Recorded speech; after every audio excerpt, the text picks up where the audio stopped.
You are listening to AP Taylor Swift, the podcast for Swifties who are all about the lyrics.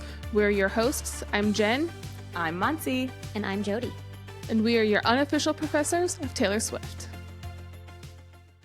Hello, and welcome to another episode of AP Taylor Swift, and happy Women's History Month. In honor of that, we're going to continue the celebration with the theme of female artists. So female painters, female artists of any form. I think we all did painters. We'll find out as we go.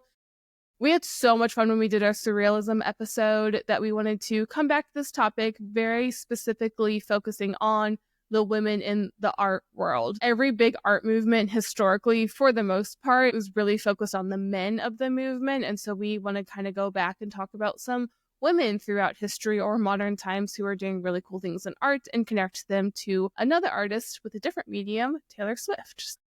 We all are going to have intros for our own songs, so I guess let's just get right into it. Jody, I think you're going first. I am going first, not because I have the oldest artist, but because I have the oldest song, which I guess could have been an interesting way for us to do this. Could have done in order of art history. Regardless, I picked, do I start with the art? The artist or the song? Which one should I start had with? the same question as I was writing notes. Well, I guess I can start with the artist because that is where I started. I picked Mary Cassatt. She's an American painter. Was born in 1844, died in 1926. She was an American painter and printmaker, born in Allegheny, Pennsylvania. She spent much of her adult life in France, and I'm reading, this is mostly from Wikipedia. When it's not, I'll tell you. She befriended Edgar Degas. She exhibited with the Impressionists, and her art often centers around images of the social and private lives of women, with particular emphasis on the intimate bonds between mothers and children. And I was very lucky to see the Cassatt exhibit at the Philadelphia Museum of Art last September. It was just an incredible retrospective of her work, of her prints, her sketches, pastels, her paintings. And she was a really interesting person. So I picked her both for the subject matter as well as for who she was as well, that I see a lot of parallels to Taylor Swift. So Cassatt was also an outspoken advocate for women's equality, campaigning with her friends for equal travel scholarships for students in the 1860s and the right to vote in the 1910s. And she was known for depicting the, quote, new woman of the 19th century from the women's perspective. What does that actually mean? Well, it means her artistic portrayal of women was consistently done with dignity and with the suggestion of a deeper, meaningful inner life. So she didn't depict images of women with frivolity or any sort of like superficial perspective. She was focusing on the human, intimate, personal, meaningful connection between women and their children, women and each other, even caregivers. Some of her art wasn't the mothers necessarily, it was the caregivers of children. She focused a lot of her art on the mother and child, highlighting this relationship, painting them with warmth and attention. The other thing I want to mention from the De Young Museum, specifically around how Mary Cassatt depicted women differently than, say, male painters of the time. So this quote reads, Parisian society in the late 19th century was highly divided and class conscious. There were expectations about what a genteel woman artist like Cassatt ought to depict. Cassatt turned to subjects that were accessible and acceptable. She painted women and children in her sphere, like her sister, her nieces, nephews, etc. Often dismissed as, quote, sentimental, these works were, in fact, bold and pioneering in technique and subject matter. While mother and child imagery was nothing new, in Cassatt's depictions, she emphasized the work of caretaking, the physical and psychological effort of comforting, breastfeeding, bathing, dressing, and educating children. She also highlighted the agency, intellect, and inner lives of women by showing them deeply engaged in their pursuits. So I'm glad I started there, because when you think about Mary Cassatt, what of Taylor Swift's works might this relate to? And I picked The Best Day. This is track 12 from Fearless from 2008, written by Taylor Swift. And this song is all about the relationship between mother and child. This is a song that Taylor Swift specifically wrote about her relationship with her mom. And she really focuses on the everyday. There are some very ordinary, I'm going to say the word mundane. I don't mean that negatively, just very average, ordinary times what it's like to be a mother, and she highlights it with such warmth and attention and affection. The two verses that I picked out in particular are the second verse after the first chorus. I'm 13 now and don't know how my friends could be so mean. I come home crying and you hold me tight and grab the keys, and we drive and drive until we found a town far enough away, and we talk and window shop till I've forgotten all their names.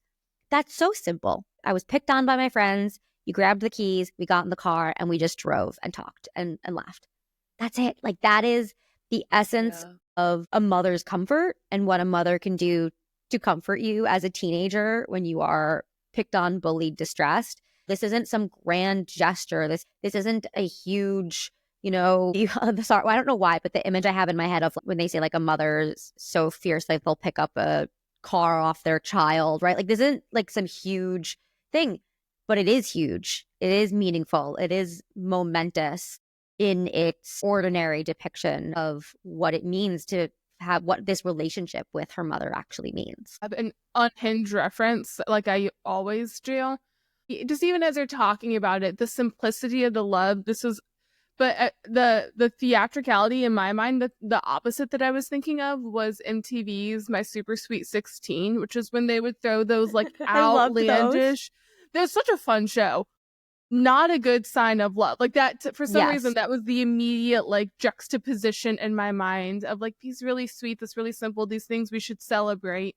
But what I often see celebrated is that Super Sweet 16 of like, oh, they got, a really nice car, really big party. I know there are other representations, but I think those are like kind of like the two sides here of like what we see. And it's like so obvious when you put them side by side of like, I was crying and my mom took me away from everything and just gave me a really nice day is like the most beautiful thing you could imagine. I think even stylistically, the way that the song sounds, to me, the song makes me feel really nostalgic, and it's slow paced, and it leaves you room and space to kind of go down your own memories or really marinate in the emotions that she's singing about. And when I look at Cassatt's paintings, I get a very similar kind of feeling. There's the colors that she uses, the way that they blend together, the scenes that she depicts in the really simple everyday moments. It has this really strong sense of nostalgia and wistfulness in some ways, at least to me. Yeah. And I feel that parallel really well. Also, for some reason, I was reminded of Anne Patchett's book. Maybe The Dutch House is what I'm thinking of, that painting. Just to me, like, kind of, it's not, I know it's not Mary Cassatt, but it just kind of has like a similar kind of quality. There's softness to her art. It's soft, it's tender, and it's very comforting. Yeah. And I think the song also does that. The song is a little, it's not a lullaby, but it sounds, oh my God, why do we talk about music theory? Because I'm terrible at it. It's comforting. It's comforting. Gentle's a good word as well. Which comfort can translate to colors and absolutely. I think, and visual. So the colors are very comforting. And the way there's also a softness and an incompleteness to her art. I'm looking specifically at Bathing the Young Heir, painted between 1890 and 1891, oil on canvas. And she does this in a lot of her art where it's unfinished, right? So the top is completed, and then as it gets to the bottom with, the baby's legs and hands, and then the woman, the caretaker whose lap the baby is sitting on, there you just see the canvas and you see outlines of some of the legs and some of the things, but you're getting the impression of the rest of the painting, but you don't get the rest of the painting. Is that intentional? Is that not intentional? It's probably intentional because, wait, when did I say that she died? She died in 1926. So this was in the middle of her life. Like, she intentionally did not complete this painting. And I think,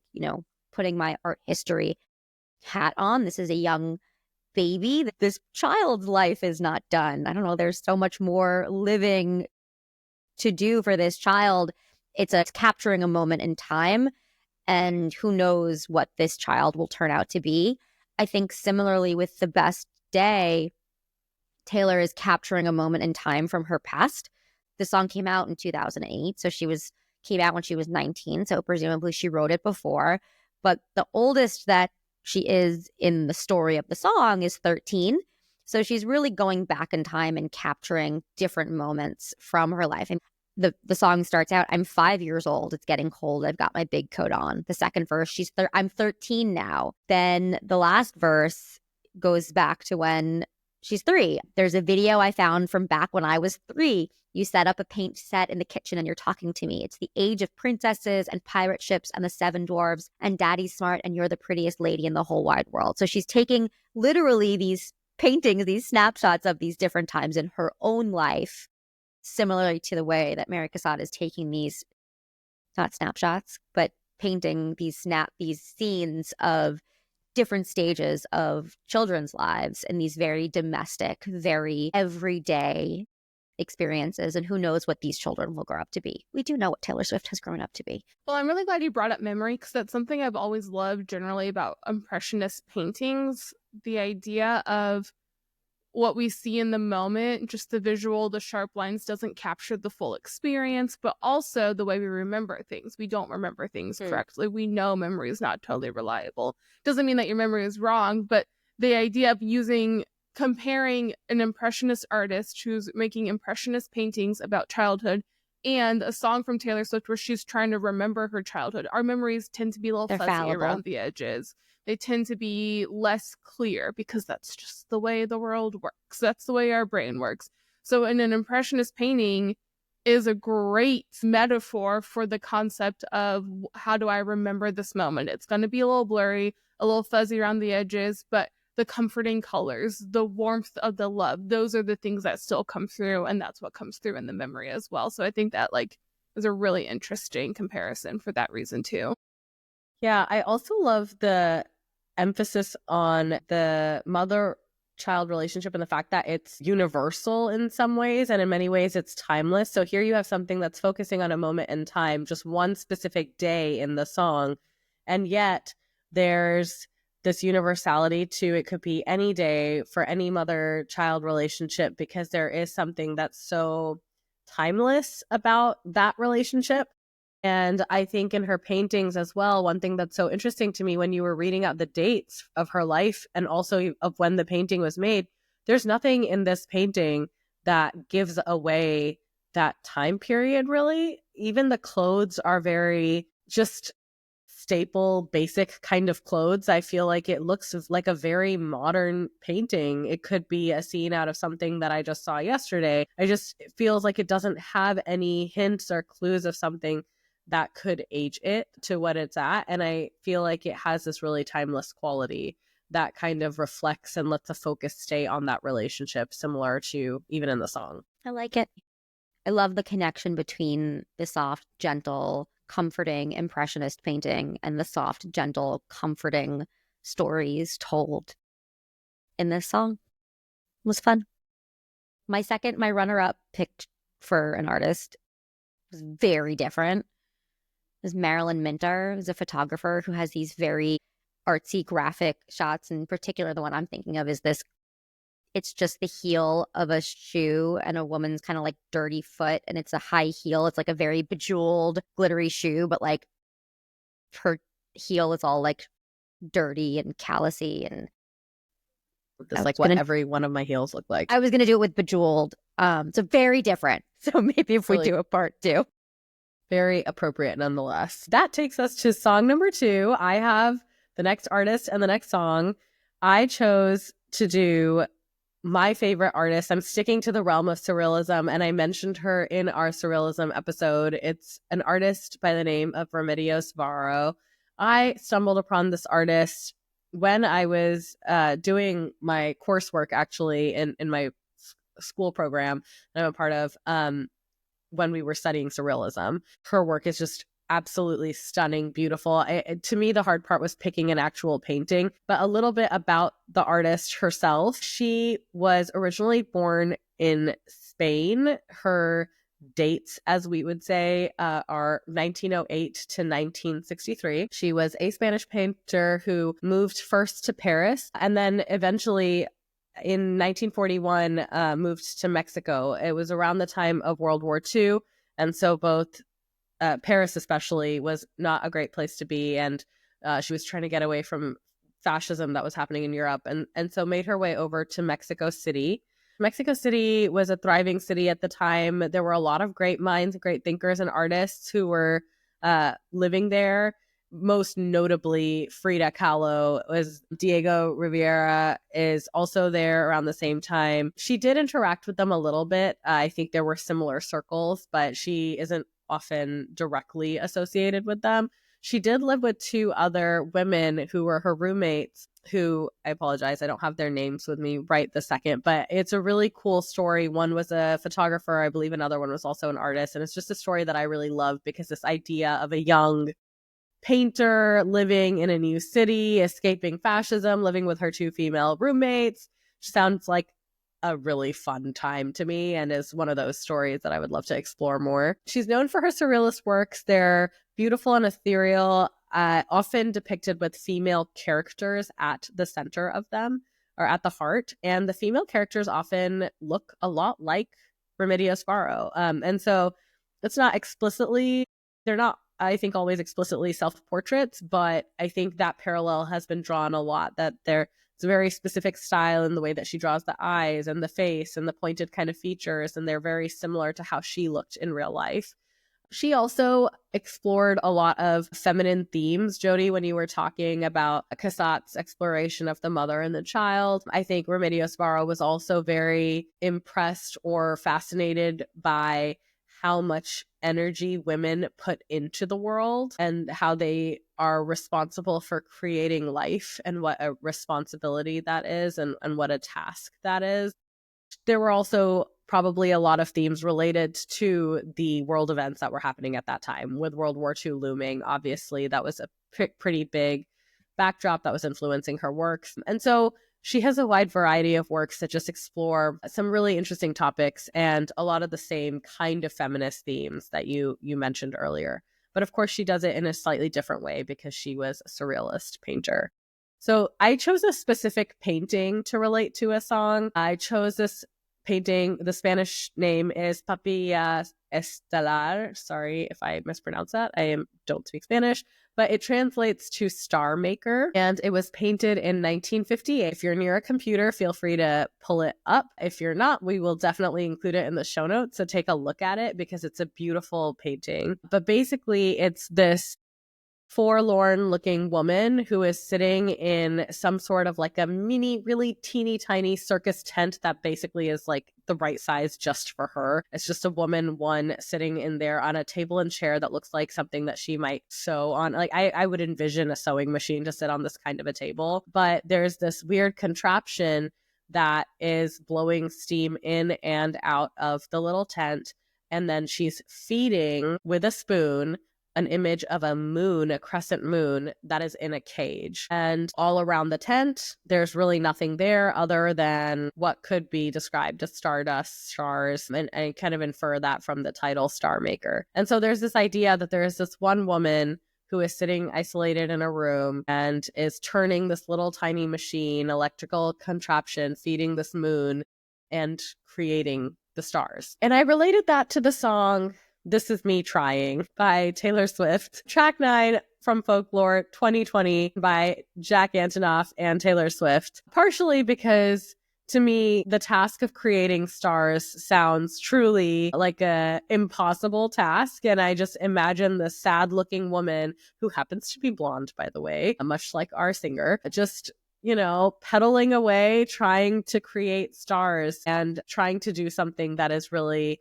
impossible to do. A commentary from an art professional, Holly Harmon, that I found online said that as she feeds her moon child, she is trapped in a tower with no visible escape, but through her doing her maternal duty, she is connected to the universe and the cosmos in a way that only she can be. It is a very powerful painting, and one that shows the complex relationship to women's roles that Varo was exploring. That's one interpretation. I did also come across another interpretation of the isolation being representative of her living in a new place because she had to leave her home behind due to the political events. But just given that the painting's name is Star Maker, I really do love the kind of feminist take on exploring women's complex roles. The song This Is Me Trying Starts off with, I've been having a hard time adjusting, had the shiniest wheels, they're rusting, didn't know you care if I'd come back, I have a lot of regrets. Pulled the car off the road to look out, could have followed my fears all the way out, and maybe I don't know quite what to say, but I'm here on your doorway. It just paints this picture right at the beginning of the song of like maybe someone being stuck somewhere, don't know if anybody is looking for them. There's some isolation that I get in this song right from the very beginning. And even though this painting is not exactly like with a car, somebody at a door, I get the same kind of emotions of just abandonment maybe and loneliness. And I feel like I really saw that in this painting. And then the more appropriate stanza, I think, is they told me all of my cages were mental, so I got wasted like all my potential. And my words shoot to kill when I'm mad. I have a lot of regrets about that. This painting is about being isolated in some sort of a cage. And the idea that there was potential, maybe it's being wasted, the fact that you feel like you're in a cage and you feel like you're trapped. I feel a lot of that in the expressions of this woman who is sitting at this table, trapped in this little tiny tent. And then tying that a leap further to just the act of motherhood, I think it can feel like such a tall order and such an impossible responsibility at times. As a new mom, I just feel like it can be very isolating. You can feel like you're failing at a lot of things. You have to choose a version of yourself, and it's hard to make those trade-offs and try to understand what you're supposed to be and what you're supposed to do. And I think that all three of these ideas, this idea of motherhood, this song, and this painting, all kind of overlap there, and those feelings of isolation and loneliness. This woman looks exhausted. Yes. I was gonna say that too. I like also a zoomed mom in thing on her face. Yeah, I literally zoomed in and you can see the bags under her eyes and this like dead stare, like feeding the moon, like while cranking out the thing, creating the food. It sort of looks like she's ingesting the stars and the stardust to feed the moon, and the moon looks sick.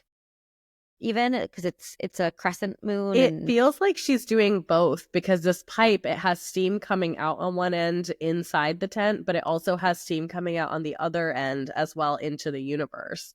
Yeah, and so I couldn't it feels tell like she has to do both. I couldn't tell which way it was going. To me, it looked like it was coming inside because it almost looks like a pasta maker. It's both. Yeah, bottom, I think but it's yeah, both. It could be both.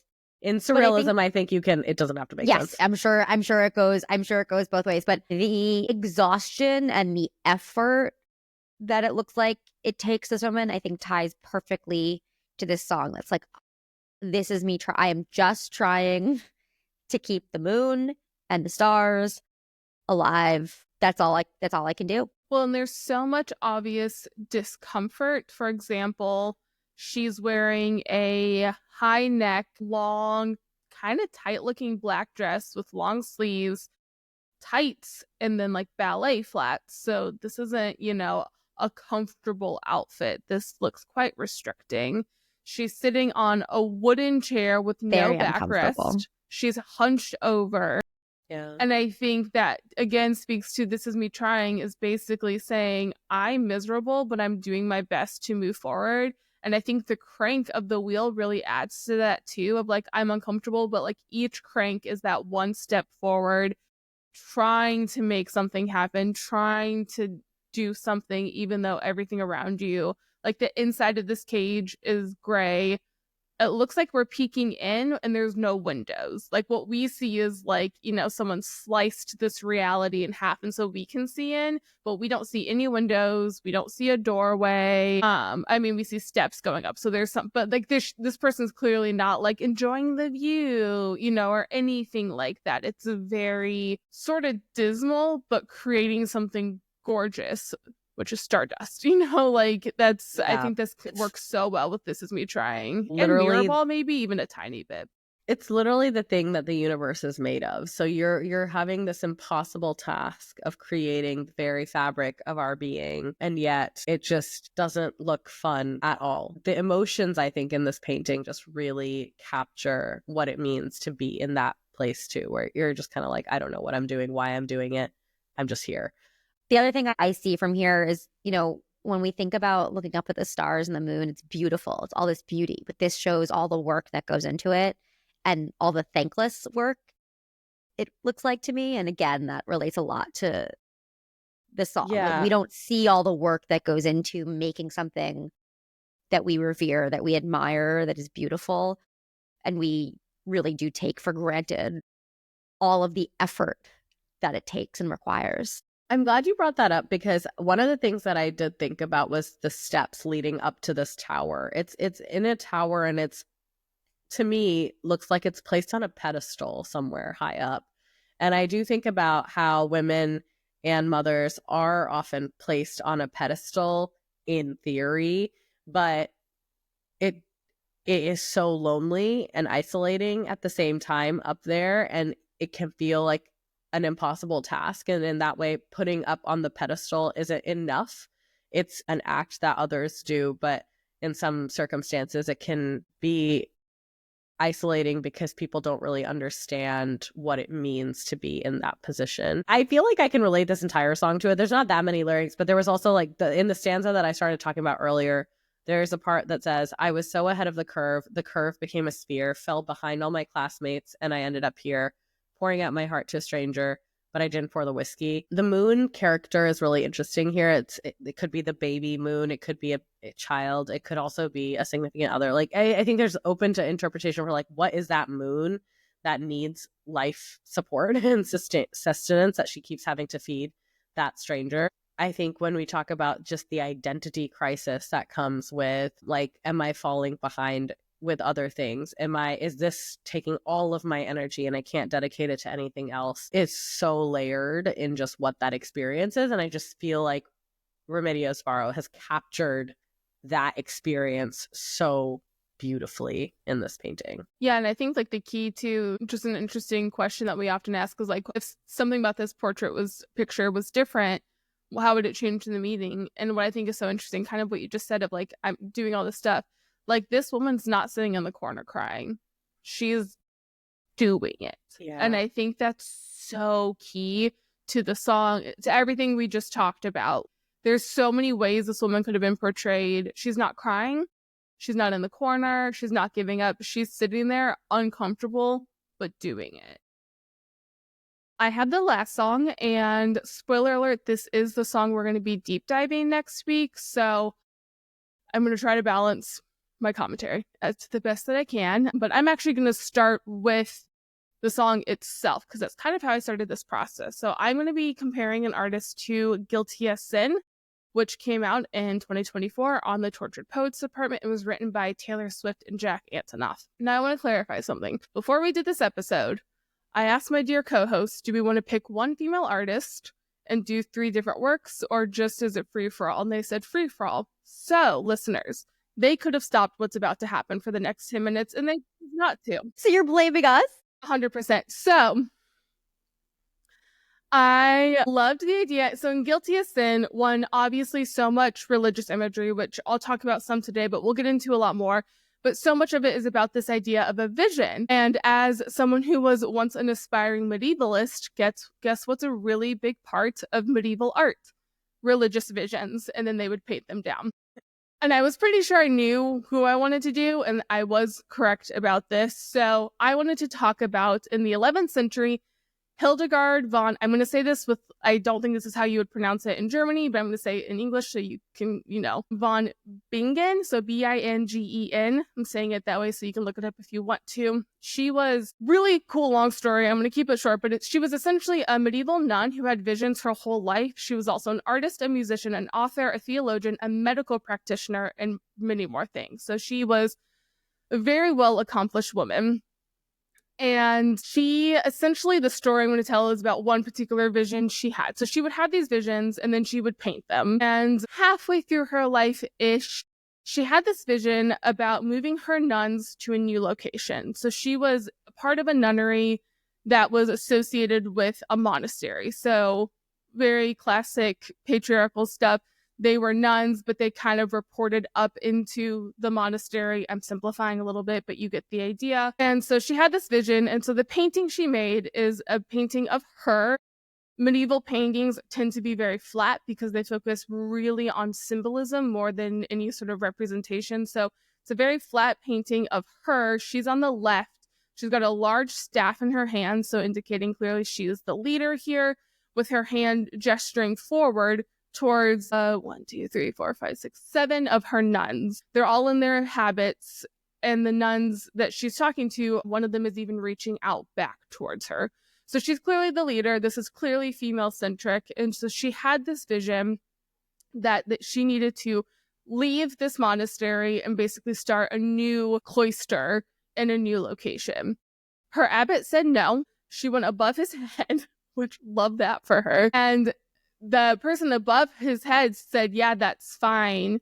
But she still really struggled, from what we can tell, with this idea of like, there's a sense of authority, obviously, a hierarchy. This is Catholicism. This is like, during the Holy Roman Church, Holy Roman Empire era. And she really struggled. And eventually she got so sick that they all decided that that was a sign from God that she was not doing what the vision told her to do. And so then the abbot had to relent, because it was like, fine, this is out of my hands. The reason I wanted to connect this to Guilty as Sin, I'm fully aware that Guilty as Sin is a very, very sexual song. However, I don't think at the core of it, which we'll discuss this more next week, I don't think the core of this song is about I want to have sex with this person.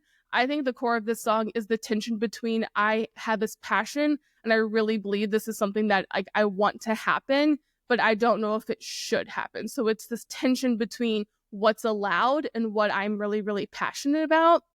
And then it uses religion as the metaphor. And so like, yeah, it's insane, but it really works. You think about things like lines, this cage was once just fine. She was happy in her monastery for a really long time. But then she had a vision and was like, it's not okay anymore. And so lines like, I'm seeing visions. Am I bad or mad or wise? So struggling with, I'm getting these visions, but my authority said no, but God said yes. And that kind of outranks this person. But like, how do I manage that? Which gets into things like, what if the way you hold me is actually what's holy? So like, who defines what's right? Who defines, like, what is this structure of authority? If my heart believes that this is what's really right, but then this external person is saying no, like, how do we rank these things? Was the tension that Hildegard was living in most of her life. There are a lot of other like little moments. She like would write to the Pope or write to the Holy Roman Emperor and be like, I think you're making a bad decision, because she felt so convicted by that. For a woman to do that was unhinged at that time, but then they listened to her too. So I think it just really connects to this idea of, I have a vision. Who gave me that vision? Is it from me? Is it from someone else? And how do I rank my priorities of what should my next step be? So it's unhinged, but it works. Well done. I got nothing. I also wanted to throw in the line, a vow we will both uphold somehow. A nun is making a vow to Jesus, essentially, to God. And so, yes, in Guilty as Sin, it's between like these two humans. But to Hildegard, the vow will both uphold somehow, saying this vow that she made as a nun to her God is the most important vow. And it should outrank what even the male leaders of her time had to say. And we'll get into this in the deep dive, but the idea of using some deeply religious imagery in a sexual song is just it's a very interesting choice. And I think picking such a deeply religious art, tying it to this song is also just a really interesting dynamic. The song is religious, the religious metaphors, and I think you did a great job of talking about like, why does that metaphor work so well? It's because of that tension between what's expected and what you want or what you think you want. And then the idea, and then guilt is, I was going to call it like a religious idea. To me, that's kind of what it is, right? Like, where does guilt come from? It comes from these expectations. And where do those expectations come from? Historically, it's come from religion or family telling you here's what you should feel or think. And religion, particularly Catholicism, has had very strong expectations set, and guilt is that a sin? What are the 7 deadly sins? I think guilt is what tells. I think guilt is what tells you you've sinned. Yeah. Guilt itself is not a sin, but guilt is a sign that you have sinned. It means you've done something wrong. The result of sin, right? I love a good literal reading of one of Taylor Swift's songs, and now I'm like looking at these lyrics because we are going to be deep diving it later, but it's so fun to go through and read this song from like a medieval lens. And honestly, like, even like, what if I rolled a stone away? They're going to crucify me anyway. What if the way you hold me is actually what's holy? Like, I am imagining turning the you or the him to like God, like substitute with God and just read this entire song as this artist slash nun. It's kind of amazing. And I think it's really interesting that she is leading people, and that the conflict that you were talking about where like, since somebody said no, and there's this question of, well, who gets to call the final, who has the final word? I feel like it captures the conflict perfectly in the song. Excellent work. Also beautiful picture. Also really, yeah, all of her stuff is really cool. And I like that it's a vision too. Like medieval art, I totally know is weird, but the idea of you had this vision and then you tried to paint it, it's gonna be weird. Like it totally aligns for things to feel a little wonky because like a vision's usually not going to be crystal clear. I also really wanted to do something medieval. One of the things I like about medieval history and literature, and I will connect this to Taylor, is it's so easy when you read about something literally 1,000 years ago, you get like, here's dates. And like a lot of the stuff on the Wikipedia page is like, there's debate if she went and first joined the cloister in this year or this year. Like that's the information we get. But I was really struck by this painting. So it's like, these are the women she knew. This is herself and the story of like her trying to do what she felt was the right thing. It's really easy for some reason to dehumanize people in the past, particularly women, because we don't know enough. We just don't have their stories. It just wasn't written down in the same way.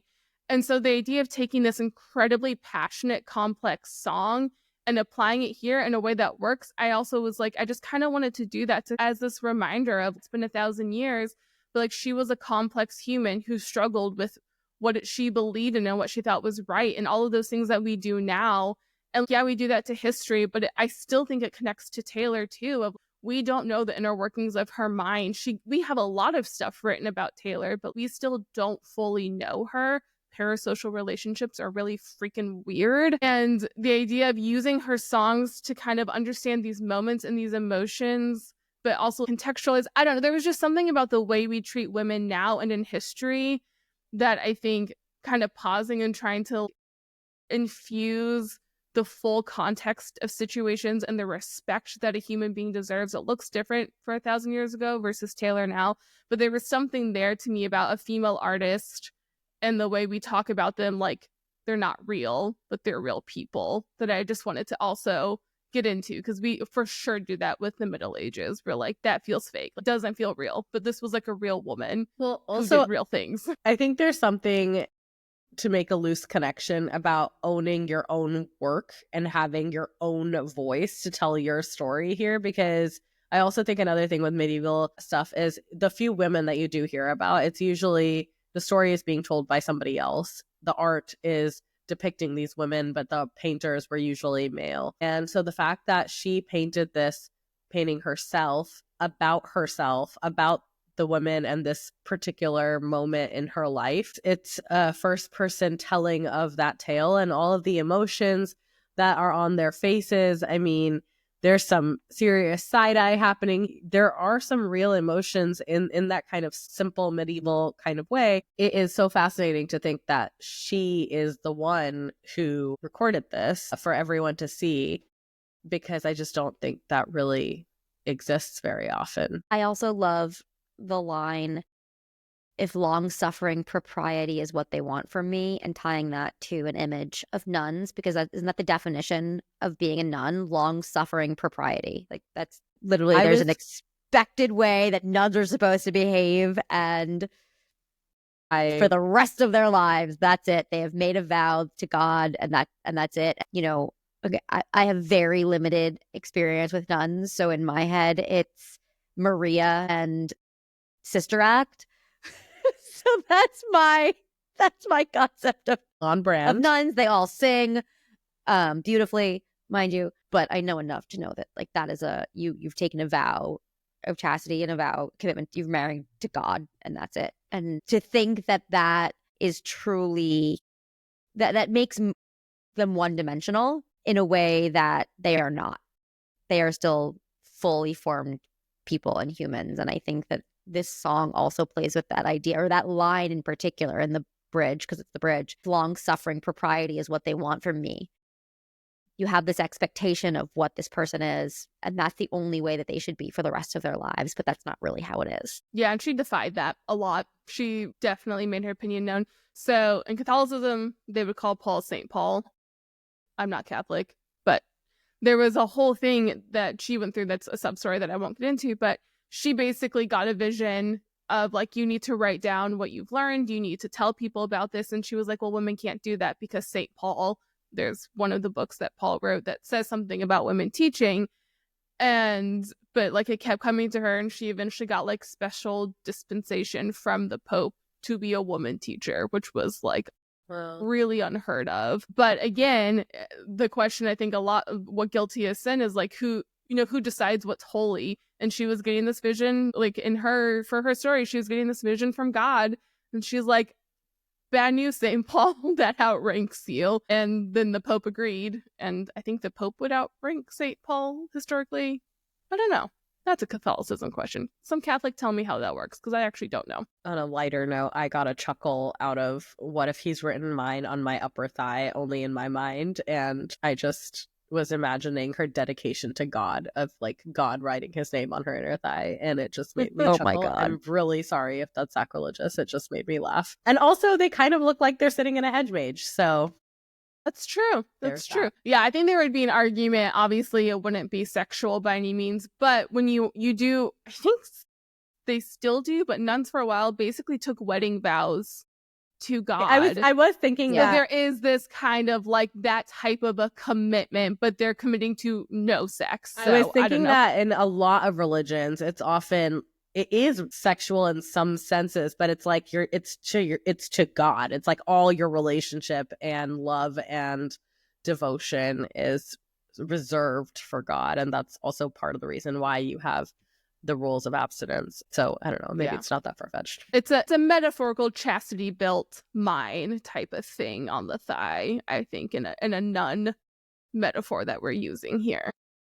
Are we getting into our deep dive? Should we? Yeah, we can move. We can call it here. Well, and next week we'll do our deep dive. To hear more about what we think of guilty as sin, join us next week right here on AP Taylor Swift.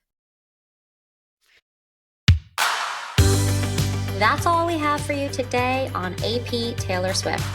Be sure to rate and review us on your favorite podcast app. Follow us on your social channel of choice at AP Taylor Swift to stay up to date. And join us next time as we overanalyze and deep dive into the next Taylor Swift song on AP Taylor Swift.